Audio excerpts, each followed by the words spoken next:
బట్టతలతో బాధపడుతున్నారా? ఆధునితనమైన పద్ధతిలో hair transplantation చేయబడును. Face clinic Hyderabad. నమస్తే, నేను Keshav. Welcome to Suman TV. జాతీయ సార్వత్రిక ఎన్నికలకి సంబంధించి ముహూర్తం ఫిక్స్ అయిపోయిందా అంటే దీనికి అవుననే సంకేతాలు వస్తున్నాయి.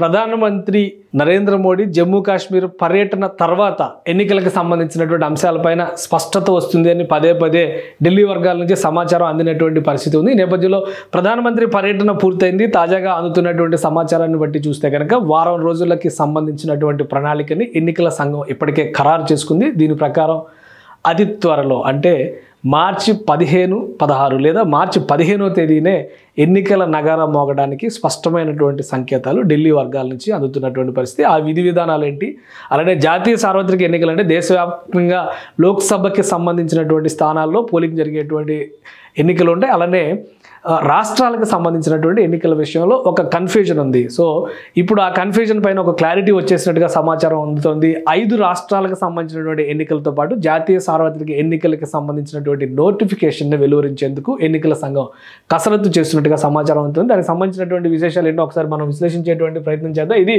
ఓవరాల్గా జాతీయ సార్వత్రిక ఎన్నికల్ని కనీసం ఒక 5 నుంచి 7 ఫేజుల్లో నిర్వహించేటువంటి అవకాశం ఉంటుంది. ప్రతి సందర్భంలో కూడా ఇది కేంద్రంలో ఉన్నటువంటి ఎన్నికల సంఘం చేసేటువంటి సాధారణ కసరత్తుగా మనం చెప్పుకునేటువంటి అవకాశం ఉంది. ఇప్పుడు ఉన్నటువంటి డేటా ప్రకారం చూస్తే 5 రోజుల్లో ఎన్నికలకు సంబంధించినటువంటి నగారా అంటే మార్చి 15వ తేదీన మోగడానికి సంకేతాలు చాలా స్పష్టంగా కనిపిస్తుంది. దీనికి ప్రధానమైనటువంటి కారణం ఎన్నికల సంఘం చేస్తున్నటువంటి కసరత్తు, అలానే వివిధ రాష్ట్రాలకి సంబంధించినటువంటి అంశాలని, ముఖ్యంగా ఎన్నికల నిర్వహణలో కీలకమైనటువంటి అధికారులకి, రిటర్నింగ్ ఆఫీసర్లకు సంబంధించినటువంటి సమాచారాన్ని క్లియర్గా ఎన్నికల సంఘం ఈరోజు బటవాడా చేసింది. అలానే ఎన్నికల కోడ్ వచ్చిన తర్వాత నగదు ఎవరు ఎంత పట్టుకెళ్లాలనేటువంటి విషయంలో కూడా ఒక స్పష్టత ఇచ్చినట్టుగా సమాచారం ఉంది. దీనికి సంబంధించి ఆయా రాష్ట్రాలకు సంబంధించినటువంటి ఎలక్షన్ ఆఫీషియల్స్ లోకల్గా ఉన్నటువంటి అధికారులతో టెలికాన్ఫరెన్స్లు, వీడియో కాన్ఫరెన్స్లు నిర్వహించడం కూడా ఈరోజు మధ్యాహ్నం నుంచి ప్రారంభించినట్టుగా సమాచారం ఉంది. సో ఈ నేపథ్యంలో చూస్తే లోక్సభతో పాటు 5 రాష్ట్రాల ఎన్నికలు నిర్వహించేందుకు సంబంధించినటువంటి షెడ్యూల్ని ప్రకటించడానికి ఈసీ కసరత్తు చేస్తున్నట్టుగా సమాచారం ఉంది. ఇటీవల అన్ని రాష్ట్రాల్లో, దాదాపు ఎన్నికలు జరిగేటువంటి అన్ని రాష్ట్రాల్లో కూడా ఎన్నికల సంఘం అధికారులు పర్యటించారు. అయితే జమ్మూ కాశ్మీర్ని ఎప్పుడైతే 2 యూనియన్ టెరిటరీస్గా విభజించారో అక్కడ రాష్ట్ర ప్రతిపత్తి హోదాతో ఎన్నికలు నిర్వహించడానికి కావాల్సినటువంటి ప్రణాళికని అతి త్వరలో అమలు చేస్తామని కేంద్రం హామీ ఇచ్చింది. అక్కడ ఉన్నటువంటి పరిస్థితులను సమీక్షించేందుకే ఇంతకాలం ఎన్నికల సంఘం వేచి చూస్తున్నట్టుగా తెలుస్తోంది. ఈ నేపథ్యంలో మొత్తం పరిస్థితులన్నింటినీ కూడా సమీక్షించిన తర్వాత ఈ నెల 11వ తేదీన అంటే సోమవారం నాడు ఎన్నికల పరిశీలకులతో కేంద్ర ఎన్నికల సంఘం అధికారులు ఒక కీలకమైనటువంటి సమావేశాన్ని నిర్వహించబోతున్నారు. ఈ సమావేశంలో రాబోయేటువంటి సమాచారానికి అనుగుణంగా 12, 13 తేదీల్లో మరొకసారి జమ్మూ కాశ్మీర్లో పర్యటనకి కేంద్ర ఎన్నికల సంఘం ఏర్పాట్లు చేస్తుంది. ఎన్నికల సంఘం పర్యటించి వచ్చిన తర్వాత, కేంద్ర ఎన్నికల సంఘం పర్యటన పూర్తయిన తర్వాత 14వ తేదీన మరోసారి సన్నద్ధత పైన పూర్తి స్థాయి సమీక్షని నిర్వహించేటువంటి అవకాశం ఉంది. అంటే ఆ 14వ తేదీన జరిగేటువంటి సమావేశంలో వచ్చేటువంటి రిపోర్ట్స్ను బట్టి 15వ తేదీన షెడ్యూల్ ప్రకటించడానికి అవకాశం ఉంది. అంటే మార్చి 15వ తేదీన కనుక షెడ్యూల్ని ప్రకటిస్తే ఇమీడియట్గా దశల వారీగా నోటిఫికేషన్ల విడుదల మొదలవుతుంది. దశల వారీగా నోటిఫికేషన్లు అంటే కనీసం 7 ఫేజుల్లో ఎన్నికలు జరగడానికి జాతీయ స్థాయిలో అవకాశం ఉంటుంది. కాబట్టి ఈ ఎన్నికల నోటిఫికేషన్ల విడుదలకి అనుగుణంగా ఆయా రాష్ట్రాల్లో ఏర్పాట్లు జరుగుతాయి. ముఖ్యంగా ఆల్ఫాబెట్స్ ప్రకారం చూస్తే ఆంధ్రప్రదేశ్కి ముందుగానే ఎన్నికలు జరిగేటువంటి అవకాశం ఉంది. కాబట్టి ఆంధ్రప్రదేశ్ మొదటి ఫేజ్లోనే ఎన్నికలు జరుగుతాయి. ఆంధ్రప్రదేశ్తో పాటు తెలంగాణ ఎన్నికలు జరపడం కూడా ఆనవాయితీగా వస్తుంది.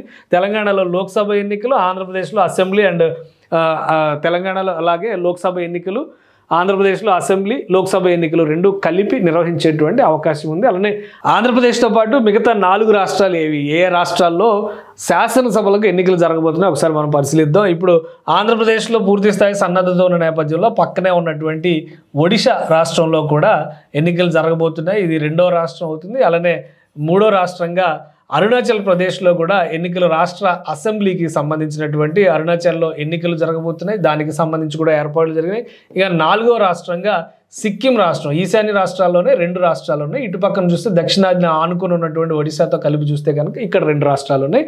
సో మీకు మరొక 5వ రాష్ట్రంగా ఇప్పుడు పరిగణలోకి తీసుకునేటువంటిది జమ్మూ కాశ్మీర్. జమ్మూ కాశ్మీర్కి ప్రస్తుతం ఇంకా రాష్ట్ర ప్రతిపత్తి రాకపోయినప్పటికీ కూడా శాసన మండలి శాసనసభకి సంబంధించి ఎన్నికలు జరిపి ఆ తర్వాత దానికి రాష్ట్ర హోదాని ఇచ్చేటువంటి అవకాశం ఉంది. ఎందుకంటే పూర్తి స్థాయి రాష్ట్రంగా ఉన్నటువంటి జమ్మూ కాశ్మీర్ని పరిపాలనా సౌలభ్యం రీత్యా 2 కేంద్రపాలిత ప్రాంతాలుగా కేంద్ర ప్రభుత్వం విభజించింది. అలానే ఆర్టికల్ 370ని రద్దు చేసింది. సైనిక పరిధిలో ఉన్నటువంటి అంటే ముఖ్యంగా శాంతి భద్రతల అంశాలన్నింటినీ కూడా పూర్తిగా కేంద్రం పరిధిలోకి తీసుకొచ్చినటువంటి పరిస్థితి ఉంది.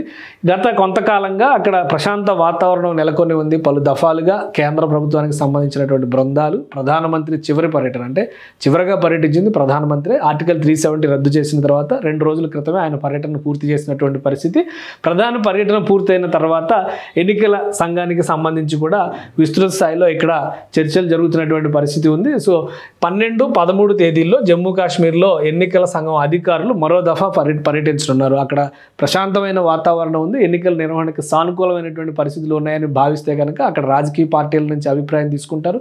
కొన్ని ప్రజా సంఘాల నుంచి అలానే ప్రజా సమూహాల నుంచి అధికార యంత్రాంగం నుంచి సమాచారం తీసుకున్న తర్వాత అక్కడ అంతా పరిస్థితులు అదుపులో ఉన్నాయనుకుంటే కనుక 14వ తేదీన ఢిల్లీలో పూర్తి స్థాయి సన్నద్ధత పైన ఒక సమావేశం జరుగుతుంది. ఆ తర్వాత ఎన్నికల నోటిఫికేషన్ రిలీజ్ చేసేదానికి కావాల్సినటువంటి ప్రక్రియను ఎన్నికల సంఘం పూర్తి చేస్తుంది. ఒకవేళ ఎన్నికల సంఘం కనుక మార్చి 15న షెడ్యూల్ రిలీజ్ చేస్తే ఖచ్చితంగా ఫస్ట్ ఫేజ్ ఎన్నిక జరగబోయేటువంటి అవకాశం ఏపీలో ఫస్ట్ ఫేజ్ ఎన్నిక జరిగేది 30 రోజుల తర్వాత 30 లేదా 31 రోజుల్లో ఎన్నిక జరిగేటువంటి అవకాశం ఉంటుంది. అంటే ఆ కోణంలో చూస్తే ఏప్రిల్ 14 లేదా ఏప్రిల్ 15 లేదా 16 తేదీల్లో అప్పుడు ఉండేటువంటి పరిస్థితులను బట్టి అక్కడ ఎన్నిక జరగడానికి అవకాశం ఉంటుంది. ఎందుకంటే ఏప్రిల్ 14వ తేదీ మనం ఆల్రెడీ ఒక వీడియో కూడా చేసాము. ఏప్రిల్ 14వ తేదీ కల్లా ఎన్నిక నోటిఫికేషన్ వచ్చేటువంటి అవకాశం ఉంటే కనుక 14నే నోటిఫికేషన్ వచ్చే అవకాశం ఉంటే కనుక ఏప్రిల్ 14న మొదటి దశ పోలింగ్ జరిగేటువంటి అవకాశం ఉంటుందని భావించి ఇప్పుడు ఒక రోజు అటు ఇటుగా జరిగింది కాబట్టి మొత్తం మీద 30 నుంచి 31 రోజుల